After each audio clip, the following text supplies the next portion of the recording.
নতুন সরকার আসার পর নতুন সরকারের কিছু নেতা মন্ত্রীরা সাধারণ মানুষকে উৎসাহিত করেছে অন্য পার্টির মেম্বারদের বা যারা নেতা মন্ত্রীরা আছে, কাউন্সিলর আছে, তাদেরকে মারধর করতে এবং ডিম ছুঁড়ে মারতে।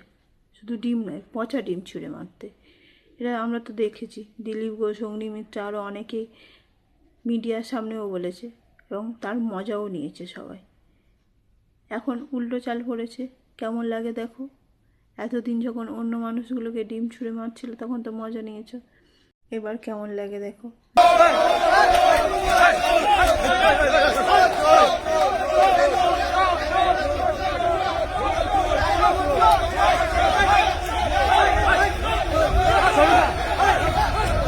নিউ টাউনের একজন বিজেপি নেতাকে ঘিরে মানুষজন ডিম ছুঁড়ে মেরেছে এবং মারধরও করেছে। তার নামে কিছু অ্যালিগেশন উঠেছে, তার বদলে তাকে ডিম থেরাপি করেছে।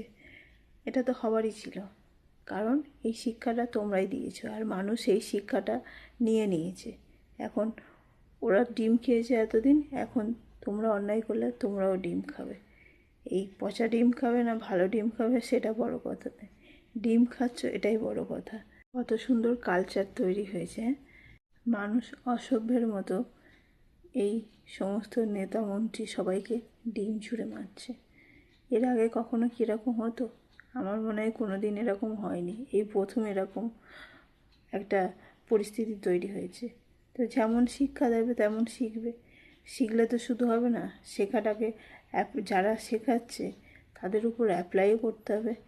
এতদিন শিখিয়েছো, এবারে সাধারণ মানুষের অ্যাপ্লাই করার সময় তোমাদের উপর এবারে অ্যাপ্লাই করবে।